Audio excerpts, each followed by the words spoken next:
Welcome back to B-Spice.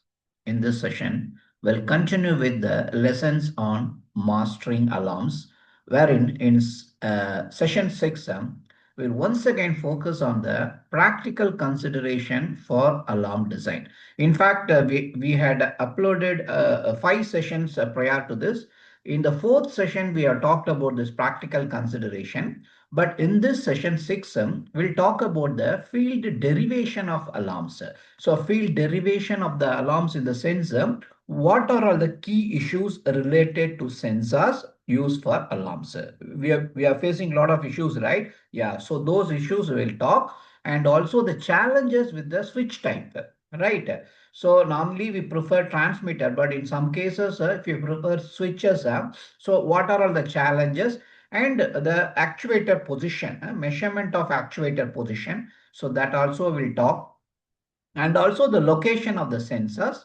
And finally, we'll talk about the analog sensor range. What should be the methodology for this analog sensor range? All are very important.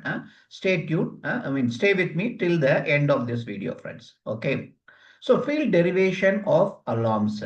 Okay. So before that, maybe, yeah, friends, what is this field derivation? The information used to trigger an alarm is derived from sensors in the field, isn't it? So that is the origin, right? So there are two types basically. One is the switches that are either on or off depending on the condition. For example, a level switch detecting whether it's a wet or dry, right? The second is analog instruments that measure across the defined range. Okay, as you know, the sensor does not generate the alarm. This is carried out by the signal processing and alarm handling system, which will be discussing in the next video. Okay, so this means that all sensors can trigger alarms if configured. Okay, we need to configure. So during initial design, some sensors will be included purely for the purpose of generating alarms. Many times it will be a happy convenience that a sensor has been provided where it is decided that an alarm should also be provided. Okay. So there is always a balance to strike. Providing more sensors allows more reliable processor due to redundancy, independence. However, it introduces cost of initial purchase, installation, as well as ongoing maintenance, testing. All these are there. Okay. Right. So this is about the type. Okay, maybe before that, I want to put forth one point. Sensors used to generate alarms are critical for an alarm system, isn't it? I hope you agree. Okay. So in practice, friends, maybe I'll just go into the next slide. In practice, they are frequently neglected and given insufficient attention during design, installation, and maintenance.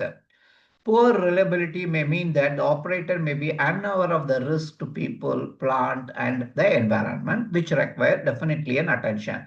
So let's see the key issues related to sensors used for alarms. Okay, what are all the key issues? One is the choice of analog sensor or switches. That is what I told.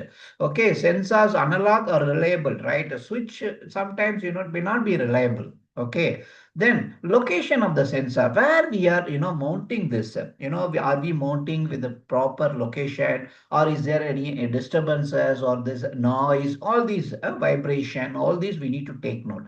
Then the sensor range, is it good enough to cover the entire, requirement? Then the validation of signal from sensors, that is also there. Then transmission of alarm signal and dependent failure in alarm sensors. Okay, so these are the key issues actually related to sensor used for alarms. Okay, so now we'll go a little bit deeper and talks about the challenges with the switch type sensor. Okay, friend, switches offer a simple method for triggering an alarm, and they tend to have a lower initial capital cost than analog sensor. Yes, that is true, but we also need to see the reliability, right? However, there are some challenges when switches are compared to analog sensor. What are all the relevant issues in this choice if you go with the switch type? Adjustment of alarm setting. Generally much easier for analog instrument than a switch, right? We can easily adjust. Once a switch is fixed and mounted, it may be impossible to change the alarm setting without a major mechanical work, isn't it? So you need to open it and do all this, right? Yeah. Then second, avoidance of repeating alarms.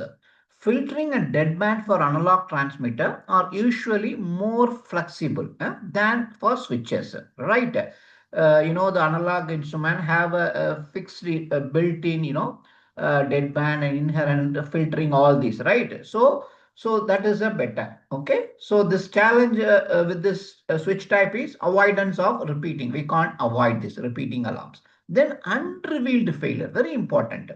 A significant proportion of fault in analog instrument hardware are likely to be detected during operation because data is continuously displayed to the operator and can validate it, right? Switches have only two states, so give no immediate indication of their health during normal operation. So that is about the unrevealed failure. Then testing. Analog instrument can be subjected to various methods of partial test that can taken together to provide an indication of health and reliability. Options for switches are more limited and likely to involve either adjusting the process to activate the alarm. So for example, rising the level in the tank, which should be avoided because it put the process into a potentially hazardous state. So the testing is a bit of a problem with this switch type sensor. So the point is, friends, analog alarm sensor usually easier to test, easier to adjust, less prone to repeating, and have lower unrevealed failure rate than switch type alarms. So that is the point. Of course, you may ask, analog sensors tend to have higher initial cost, but experience shows that in many cases, the overall balance will favor the installation of an analog sensor. I hope you agree. Switches may be appropriate where a diverse sensing mechanism is required to avoid dependent failures. That is the point. Okay. So if a designer is considering using a switch, we should also, check the following points. What are all the following points? The alarm setting is well defined and will not need to be changed. So we need to take note. And also the noise on the process signal will not cause the switch to generate spurious repeating alarms. So this one we need to take note, friends. Okay. I think I have covered there, right? Yeah. Yeah, that's it. Okay. Okay. Sorry. Yeah.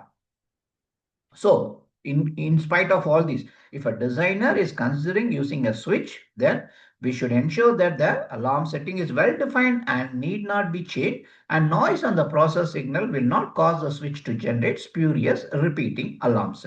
And also a defined procedure exists for testing the alarm. Okay. So it has to be done during the, demonstrated during the plant commissioning. Yeah. So these are the things we need to focus, friends. Okay. So that's it about the challenges with the switch type sensors. Okay. Then measurement of actuator position. Okay. So this is bit of, I need to explain actually. Friends, operators are often shown indications of actuator position via HMI, isn't it? So in some cases, these take a signal from the sensor on the actuator. What is that? Limit switch, right? Yes. In other cases, it may be only a signal from the demand on actuator, like, open instruction to a valve, right? So there are a few situations where alarm activated by actuator position, that is open, close, can be justified. So it is useful status information that can be shown on the HMI and recorded as an event. But in most cases, a valve changing status is unlikely to require an operator response in its own right? The valve changing status, right? We don't have to do, right? So here the point what I'm going to explain is one example could be a failure of a device to change its required status. For example, the valve open and close limit is not activated after a signal to operate has been sent. Okay. So the problem here, this type of alarm relies on a sensor and the actuator because the signal from the demand cannot detect this type of failure. You got it, friends? I repeat again. One example could be a failure of a device to change to its required status, meaning the valve open and close limit switch is not activated after a signal to operate has been sent. So this type of alarm relies on the sensor and the actuator because a signal from demand cannot detect this type of failure. To emphasize this, it is noted that both, I want to tell you, there are some accident also happened, a 3 Mile Island accident and also the Milford Haven explosion operators. They were actually misled by the indication of the demand actuator position that did not match the actual position. So that is the challenge actually. I didn't cover here. There are many accidents covered because of this. So the problem, see, often the bottom line, often it is preferable to base alarm on the measurement of process flow through valves, dampers, rather than the actuator position. Even if the valve has reached its open or close limit, it does not necessarily mean that the required flow has been achieved, which is clearly the most important consideration. So this is what I want to talk about on the actuator position. Okay, I hope you got some insights. Okay, now I'll go into the location of sensors. As you know, friends, every sensor should be located in a position where it will work reliably for a long period, generate a good signal, and easy to maintain, isn't it? Okay, some points I want to talk here. Avoidance of noisy signal. Yes, sensor location should be chosen where the process variable being measured is stable, isn't it? For example, consider a case of pressure or flow. Okay, so if a pressure or a flow instrument is located close to a bend or other obstruction in the pipework, so then the signal is likely to be noisy and generate a repeating alarms, isn't it? So then second, location for maintenance actually. Okay, so sensors used for alarm should be installed with suitable access for maintenance. This includes the ability to isolate the sensor and access to the area. So this one we need to take note. Okay, so simply we are thinking alarm is very easy, but there are many facts. So that's what we are diving deeper. Okay, then we go into the last topic, analog sensor range. Okay, so before that, I just want to highlight something. In order to decide how to respond when an alarm occurs, the operator often need to make some check of the planned item concerned, isn't it? Right? So you cannot just like that blindly go and do, right? So this may require an analog measurement of the alarm variable to be available for display so that operator can see how close it is getting to the unsafe state, isn't it? So in terms of alarm sensor range, okay, so what I suggest or what EEMUA 191 suggests is the range should be wide enough to allow any required alarm setting. Okay, that is the first point. If the measurement from the alarm sensor is displayed to the operator, a further margin should be provided so that the severity of the condition can be accessed. He has the liberty to exercise to check whether it's nearing the severity range. Okay. Another point very interesting.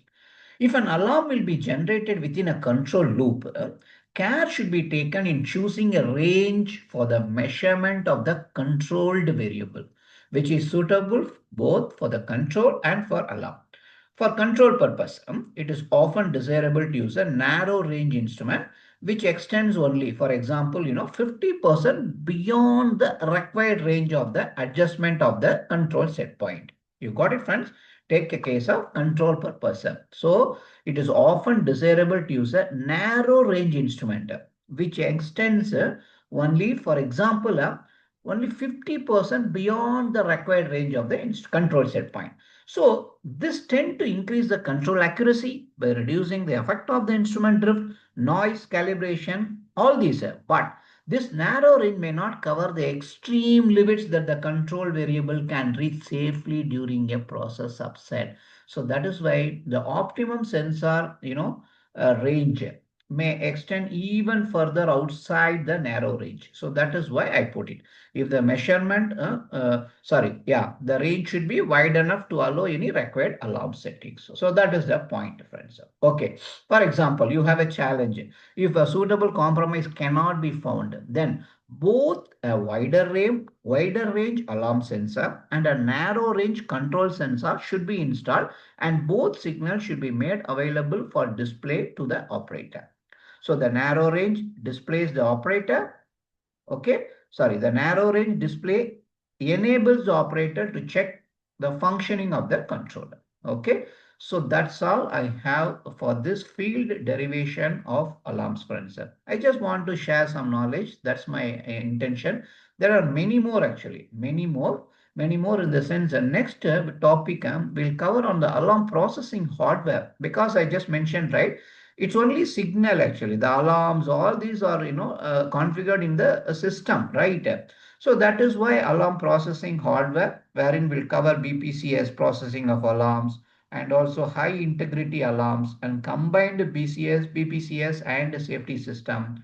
And all these will talk, actually, reliability issues, all will dive deep in the next session. Thanks for watching and keep supporting, friends. Many more interesting topics are coming. Many more in the sense, how to design an alarm for unoccupied and remote control room. All these are coming in. Stay tuned and give your support, friends. Thank you. Take care. Bye-bye.